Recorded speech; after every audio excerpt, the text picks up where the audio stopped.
Nah, saya diminta oleh Pastor Dedi untuk menyampaikan tentang biblical finance principle. Gitu ya. Nah, apa itu biblical finance principle?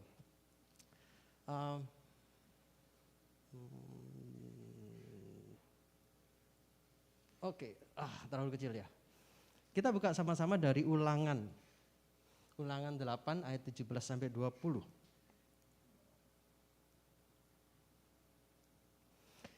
Kalau ada yang mau baca di depan, boleh juga kalau kelihatan, tapi kalau misalkan ada tablet, handphone sucinya silakan juga dibuka. Kita akan baca bergantian. Ya. Saya akan membaca dari ayat 17, teman-teman semua silakan membaca dari ayat 18, kemudian kita bergantian gitu ya, sampai ayat yang ke-20. Ulangan 8 ayat 17 sampai 20. Maka janganlah kau katakan di dalam hatimu, kekuasaanku dan kekuatan tanganku lah yang membuat aku memperoleh kekayaan ini.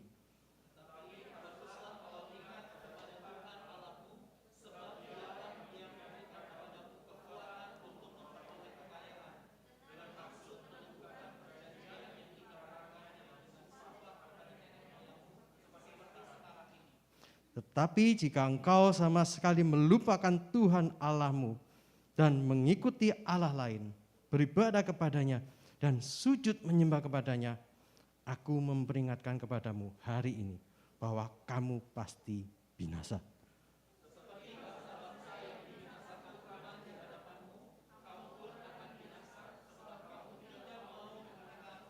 Ya Tuhan Allahmu. Amin. Amin. Saya lepas masker ya.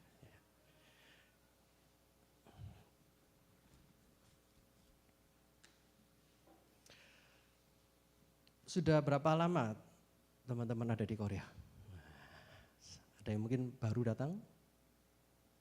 3 bulan, 2 bulan, 2 tahun, 1 tahun? Wah ya, bervariasi gitu ya.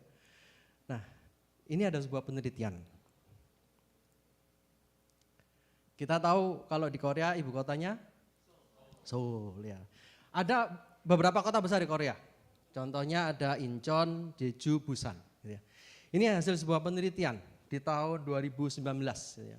Mungkin agak kurang relevan ya, tetapi setidaknya mungkin ya masih menggambarkan kondisi yang saat ini. Ini adalah average spending expat. Kita ini expat ya. Ya kita dianggap expat tuh. Ya, jadi jangan terlalu expat mungkin orang Amerika enggak gitu ya. Kita juga expat, foreigners gitu ya. Jadi menurut penelitian orang asing itu spending di Korea ini 700.000 itu single. Ada yang sudah berkeluarga? Oh sedikit ya, yang lain semua single ya. Berarti ini enggak tahu siapa yang diteliti gitu, tetapi kelihatannya ya mungkin rata-rata orang ya, bukan cuma orang Indonesia, semua dari berbagai warga negara. 1 bulan itu habis kira-kira 711.000 rata-rata, ya, 600 US dollar. Nah, di Seoul ya, ada yang di Incheon, ya, ada yang di Jeju, ada yang di Busan. Ini nominalnya beda-beda. Ya tentunya mungkin karena ibu kota mungkin biaya lebih mahal gitu kan. Nah saya coba ngitung sini. Ini ya, belum termasuk house rent. Ya, jadi kalau masuk mungkin nambah lebih lagi ya, tergantung rumahnya berapa, depositnya berapa, wah nggak tahu dah. Nah, saya coba hitung-hitung pakai kalkulator. Kalau 1 bulan 700.000, berarti 1 minggu sekitar ini 177.000. Ya, 1 minggu kan dibagi 4 ya. 1 bulan ada 4 minggu. Nah, 1 minggu ada 7 hari. Kan? Jadi kurang lebih 1 hari itu orang di Seoul itu spendingnya 25.400. Nah, saya mau tanya nih, siapa yang di sini spendingnya 1 hari lebih besar dari 25.400?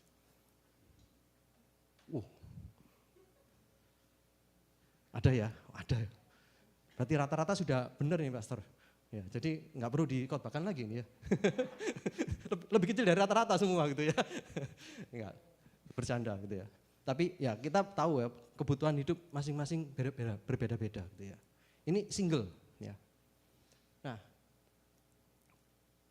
mungkin teman-teman melihat, saya nggak habis 25.000 per hari. Makan di kantin berapa sekarang?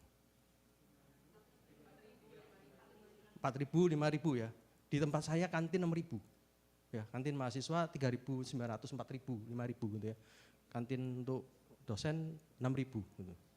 Nah, oke, kalau 6.000 kali katakanlah 3 kali makan gitu ya, 18.000 gitu ya. Nanti masih beli kopi dan sebagainya. Wah, berarti kurang lebih sekitar 25.000 sebenarnya gitu ya. Tapi mungkin gitu ya, ada yang merasa bahwa saya nggak habis segitu, Pak, gitu ya. Oh iya, memang mungkin nggak habis segitu ya. Habisnya nggak rata seperti ini ya, 25.000 nggak tiap hari gitu kan. Hari Senin, Selasa, Rabu, Kamis, Jumat, mungkin habisnya cuma sekitar 12.000, 15.000. Sabtu Minggu, jangan ditanya gitu kan. Akhirnya apa? Akhirnya ya sama gitu kan. Tadi itu 1 minggu harusnya berapa? Ini ya, 1 minggu jadinya segini ya. Sama dong gitu ya.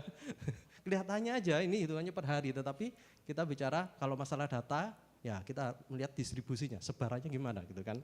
Nah, sebenarnya kalau kita melihat ini gitu ya, spending yang paling besar itu apa sih?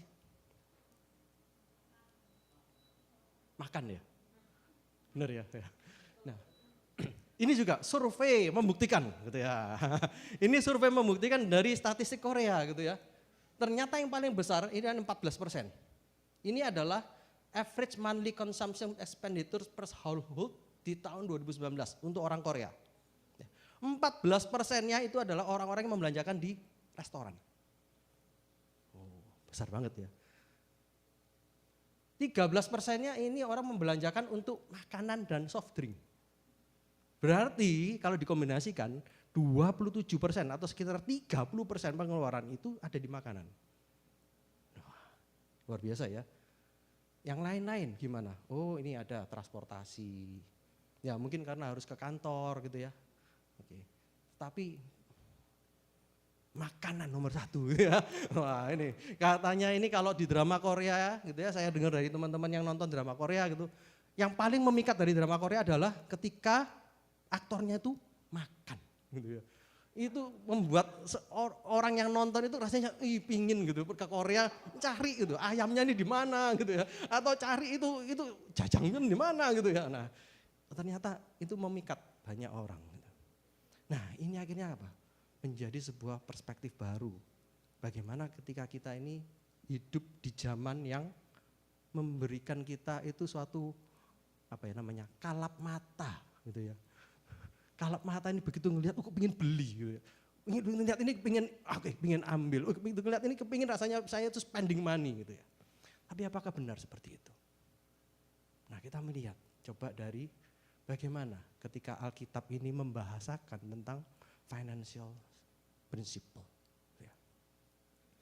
Saya akan membahas yang pertama adalah tentang bagaimana Tuhan itu adalah Tuhan yang memberikan kepada kita secara utuh seluruhnya. Ya. Keuangan yang kita punya, uang yang Anda punya, teman-teman punya semua itu adalah uang yang dari Tuhan.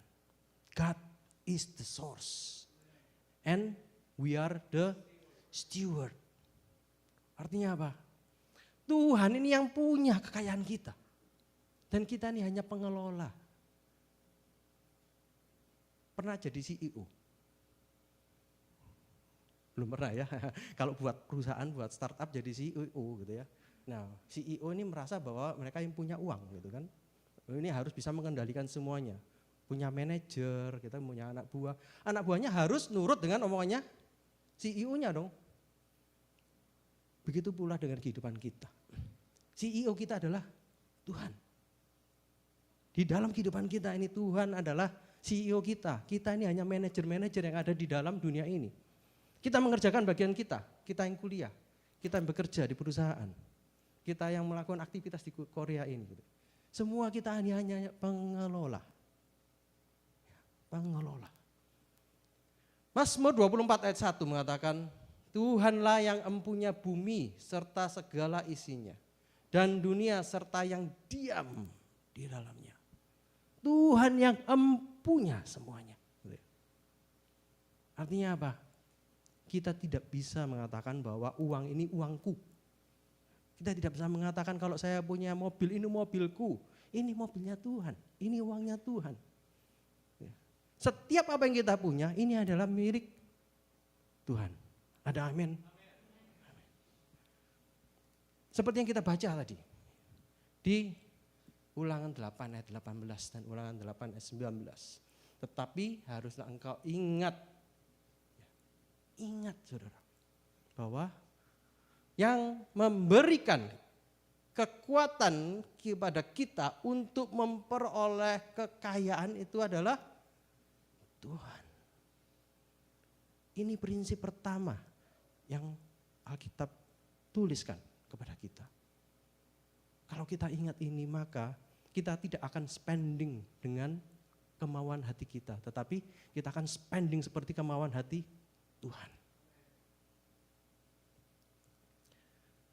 Tetapi jika engkau sama sekali melupakan Tuhan Allahmu, mengikuti Allah lain, beribadah kepadanya dan sujud menyembah kepadanya, aku memperingatkan kepadamu hari ini bahwa kamu pasti binasa.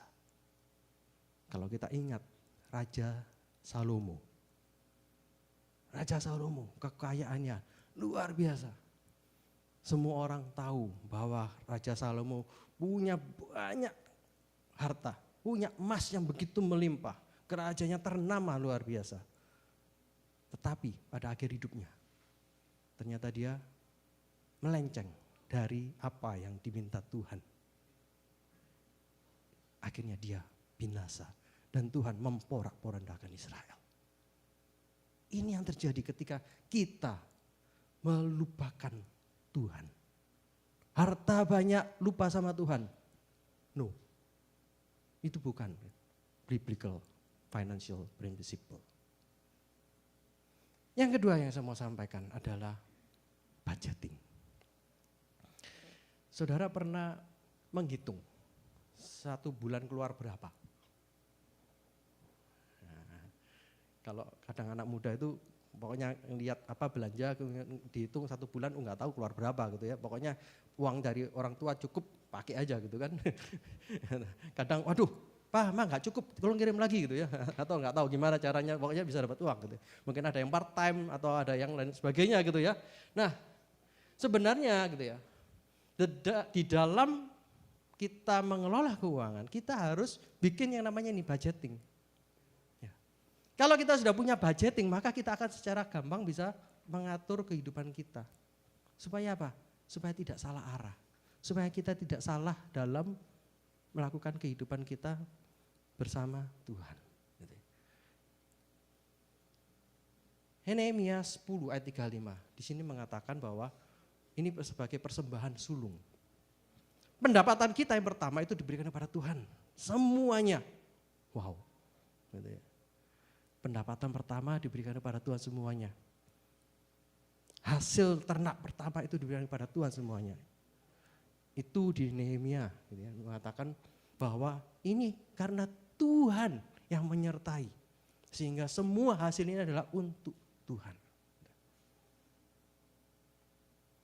Kalau kita sudah hidup normal, gitu. Nah mulai kita harus mengatur. Bagaimana cara mengatur?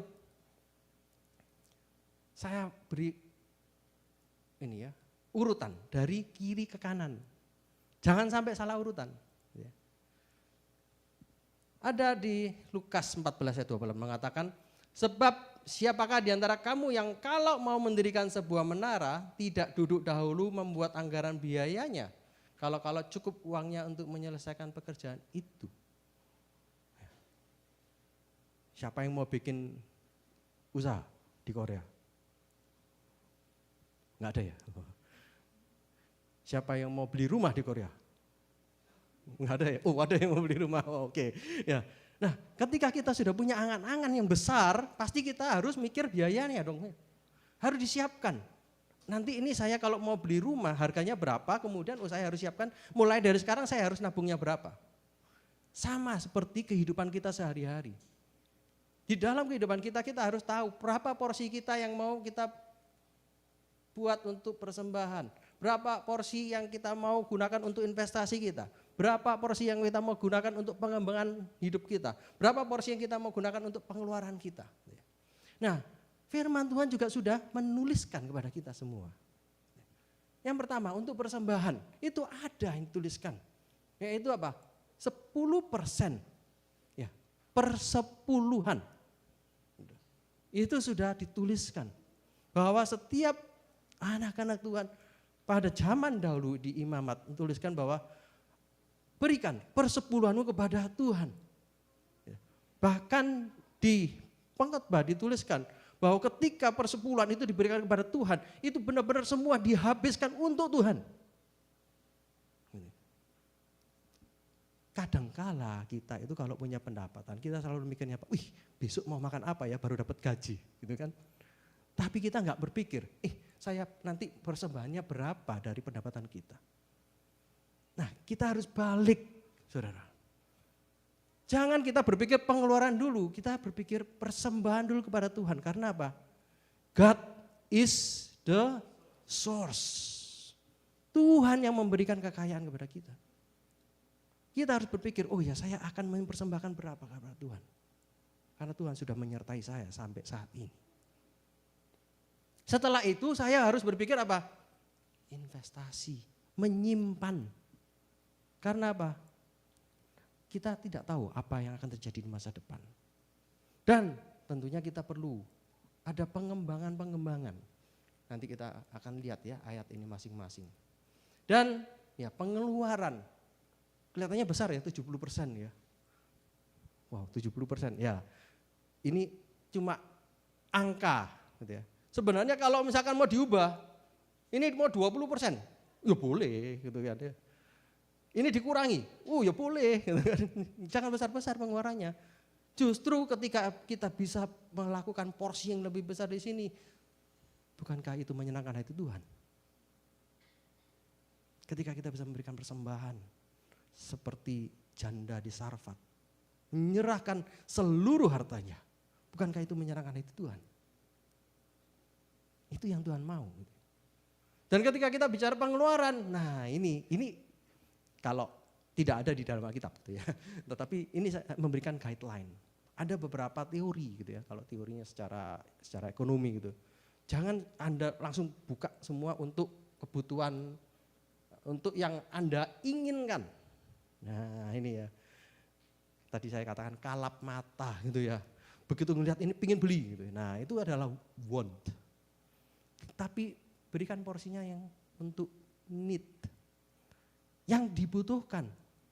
Nah kalau butuh beli sabun, ya beli, nggak apa-apa. Masa nggak beli gitu kan, ngirit-ngirit nggak benar gitu. Kalau butuh beli sampo, ya beli gitu ya. Itu butuh gitu. Nah, tapi kalau misalkan kita mau beli casing handphone yang sangat bagus, ya kita bisa tunda karena itu hanya keinginan semata. Handphone kita nggak perlu casing yang bagus pun kita masih bisa pakai.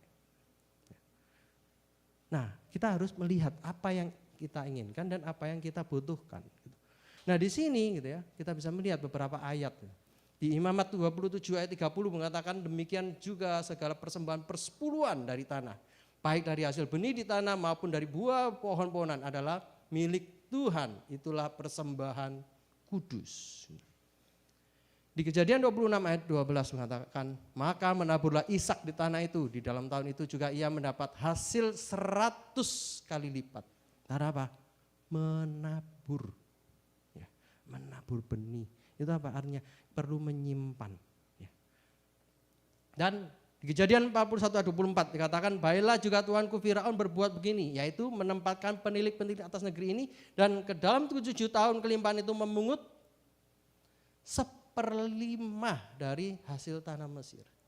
Ini adalah kejadian ketika Yusuf diangkat menjadi petinggi di Mesir. Ketika itu Yusuf bisa mengartikan mimpi Firaun. Akan 7 tahun kelimpahan dan 7 tahun kelaparan.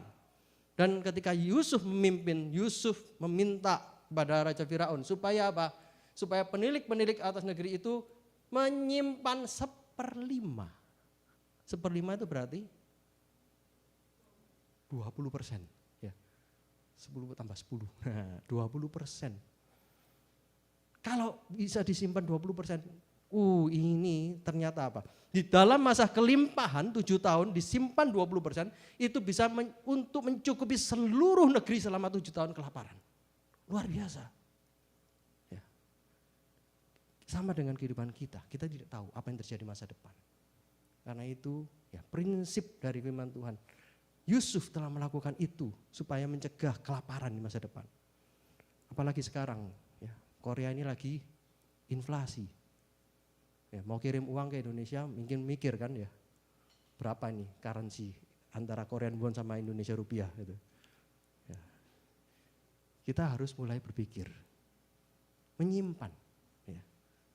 Dan janganlah kamu lupa berbuat baik dan memberi bantuan. Nah, ini juga penting. Karena apa? Ini adalah pengembangan. Pengembangan apa? Pengembangan untuk kemuliaan Tuhan juga. Yang ketiga yang mau saya sampaikan pada hari ini adalah be content. Cukupkanlah dirimu. Kata cukup ini ternyata beda-beda gitu ya. Saya mungkin cukup dengan sekian.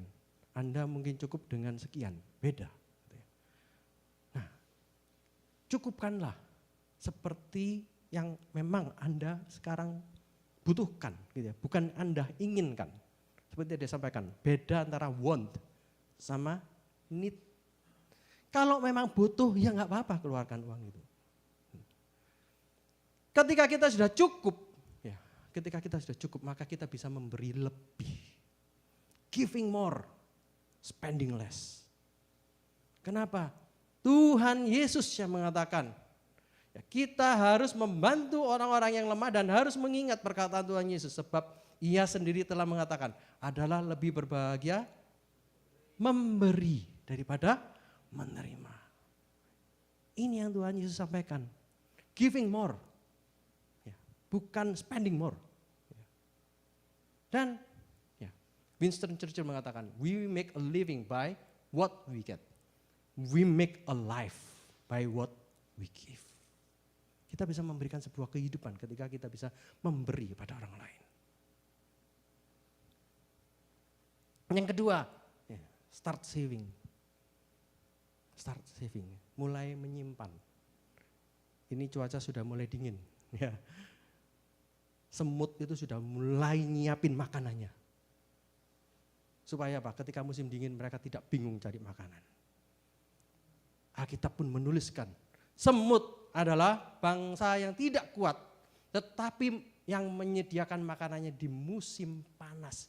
Sudah nyimpen, tahu bahwa nanti ini akan musim dingin tidak bisa cari makanan lagi. Tetapi sudah ya, menyiapkannya.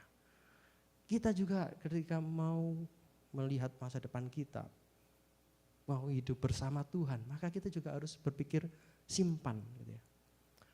Orang Indonesia itu mungkin tidak terlalu umum dengan yang namanya asuransi. Tetapi begitu sampai di Korea, nggak ada asuransi. Wah, nggak boleh gitu ya kerja. Ya, di tempat kerja kita butuh apa? Satipuhom.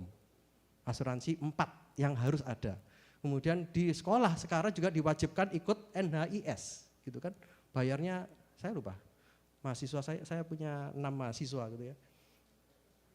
Ada 56.000. Nah, mahasiswa saya ada yang kena yang periode yang lalu gitu ya. Jadi 1 bulan banyak 140.000.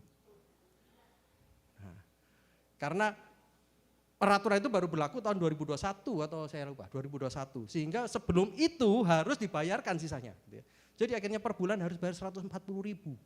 Yang baru-baru 56.000 sekian gitu. Nah, ini kita nggak biasa gitu kan, ngapain bayar segitu banyaknya gitu. Tetapi itu adalah sebuah bentuk saving, investasi. Kalau kita ke rumah sakit, ya kalau kita ada kejadian-kejadian yang kita tidak harapkan, itu adalah bentuk saving. Spending less. Gitu. Alkitab pun juga menuliskan gitu ya. Mengapa kamu belanjakan uang untuk sesuatu yang bukan roti dan upah jeripayahmu untuk sesuatu yang tidak mengenyangkan. Nah ini benar ternyata ya. Tadi di survei di depan itu yang paling banyak spending orang Korea adalah makanan. Gitu ya. Benar ternyata ya. Firman Tuhan juga mengatakan begitu. Kalau itu bukan untuk kebutuhan jasmani kita, buat apa kita spending?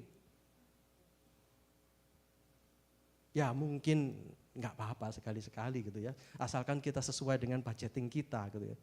Tapi ya spending less. Spending less. Dan avoid debt. Jangan berhutang. Cukupkanlah dirimu dengan apa yang Tuhan berikan. Hutang ini ternyata apa ini? Di Amsal 22 ayat 7 mengatakan orang kaya menguasai orang miskin.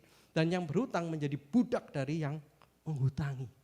Jangan sampai kita jadi budak daripada orang yang menghutangi. Avoid debt bukan berarti kita tidak boleh gitu ya. Karena pasti suatu hari kalau ada yang mau bikin usaha startup di Korea itu memberikan kesempatan kepada orang asing untuk bisa pinjam sebagai modal awal. Nah, modalnya itu adalah modal yang bisa digunakan untuk startup dan tidak ada bunga. Selama saya lupa berapa bulan gitu. Nah kalau memang itu kita butuhkan, nggak apa-apa. Gitu ya. Tetapi kalau misalkan kita ternyata butuh pinjam untuk cuma sekedar mau beli perhiasan ya jangan gitu kan.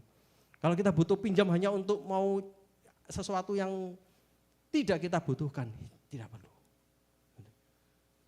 Ini adalah prinsip dari Alkitab yang kita pelajari pada hari ini.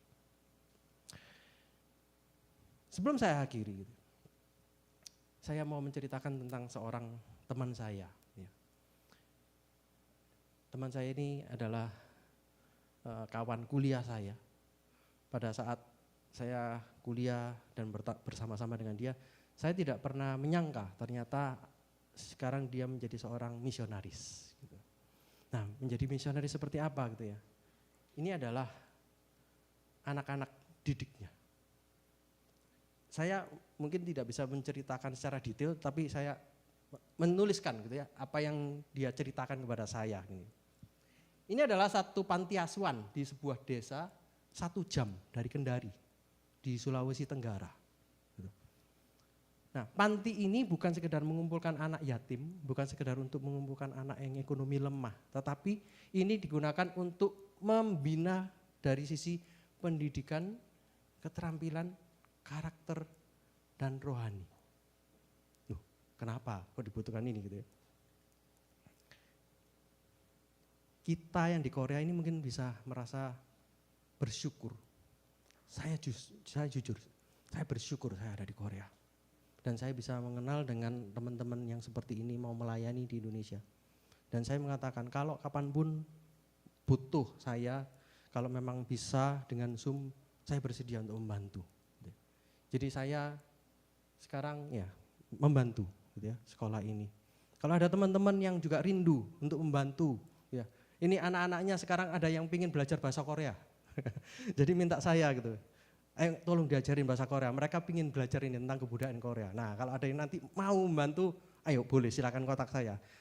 Karena mereka ingin rutin tiap minggu gitu ya. Wah ini saya kalau rutin tiap minggu mungkin kalau ada gantian lebih enak gitu kan.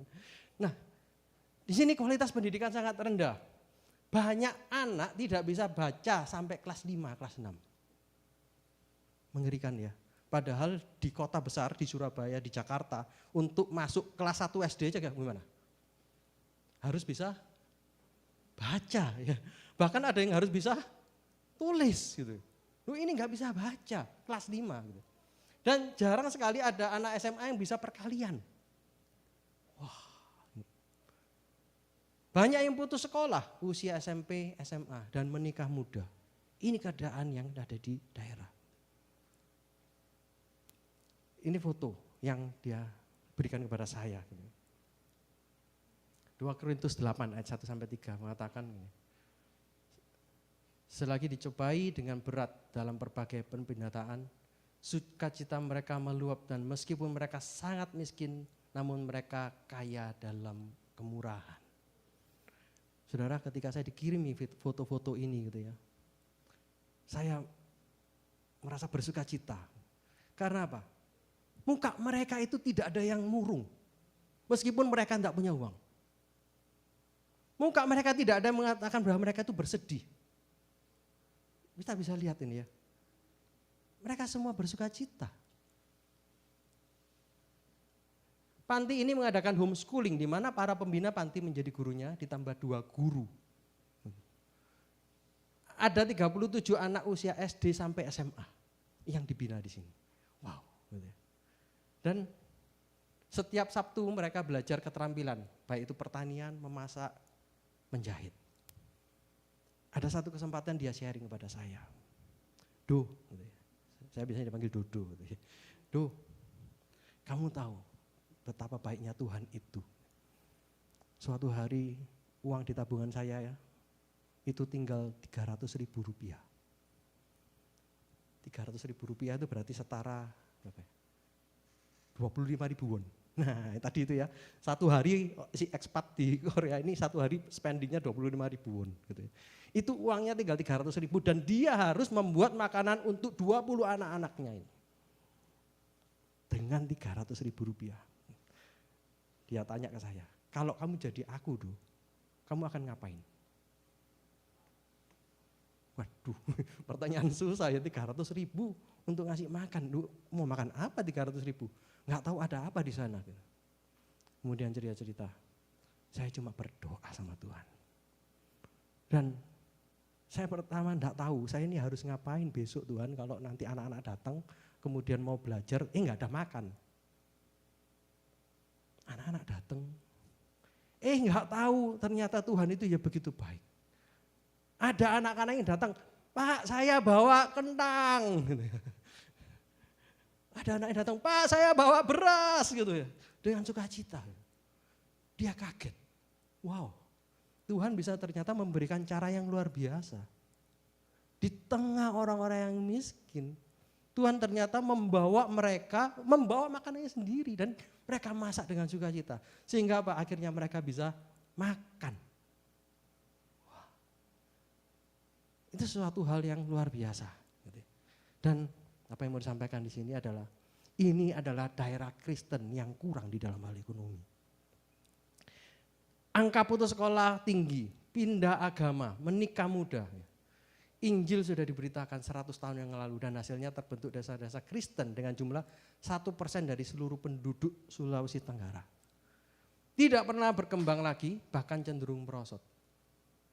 Jadi apa yang dia lakukan ini dia katakan seperti meneruskan pekerjaan 100 tahun yang lalu. Pekerjaan misionaris yang 100 tahun yang lalu dia kembalikan lagi dengan cara membuat panti seperti ini.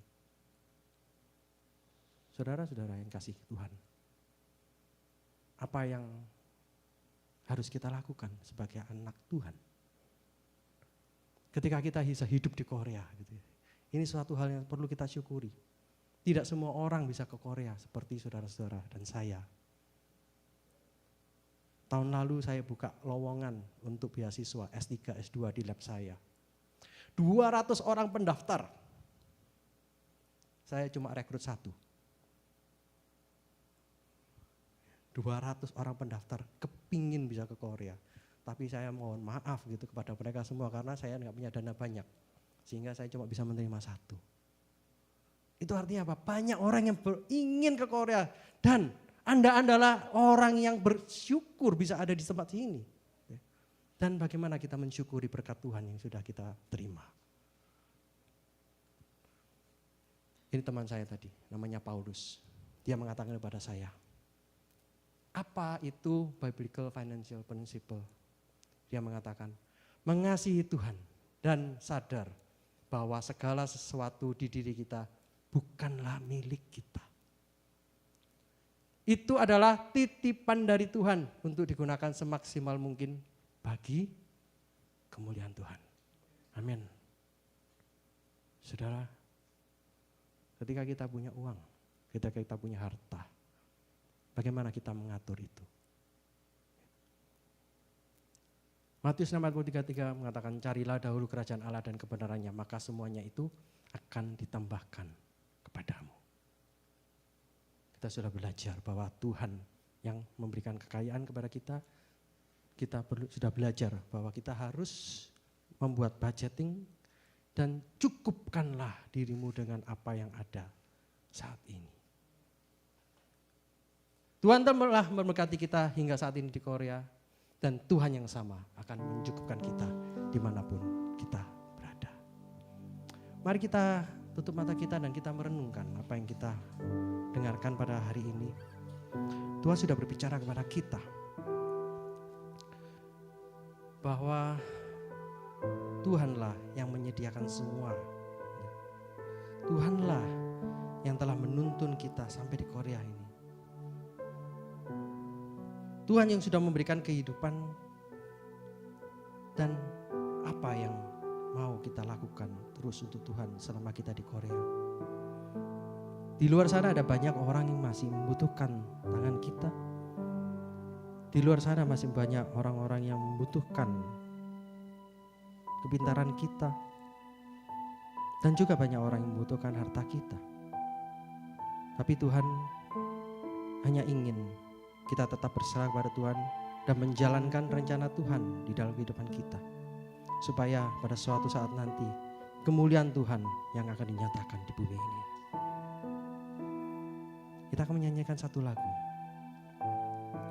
Tuhan, inilah hidupku.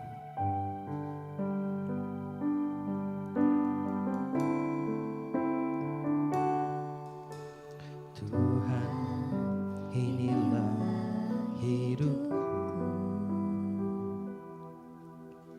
Ku serahkan padamu segala cita-citaku, masa depanku,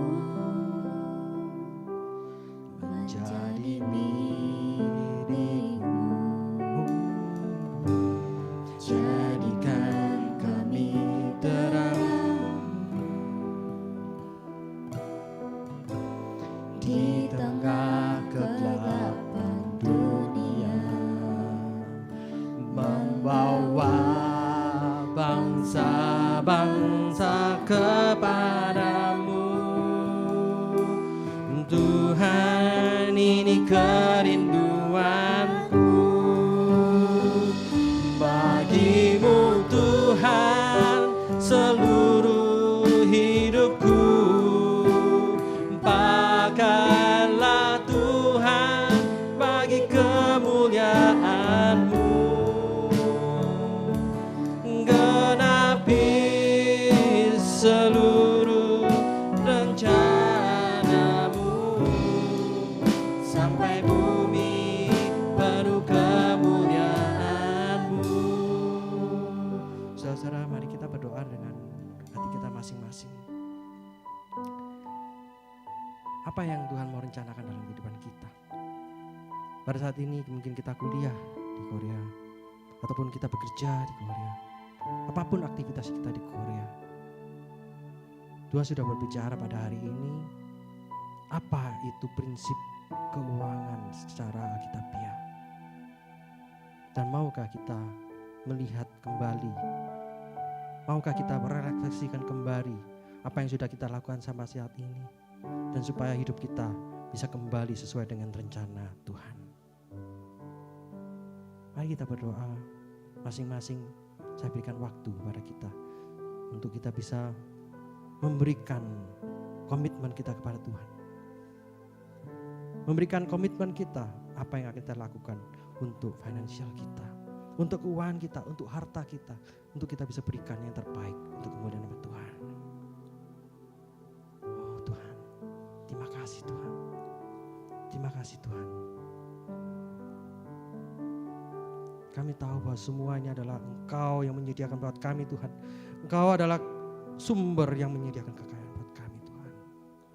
Tuhan, ajarkan kami Tuhan untuk boleh mengelola dengan baik, supaya kemuliaan Tuhan dinyatakan di bumi ini.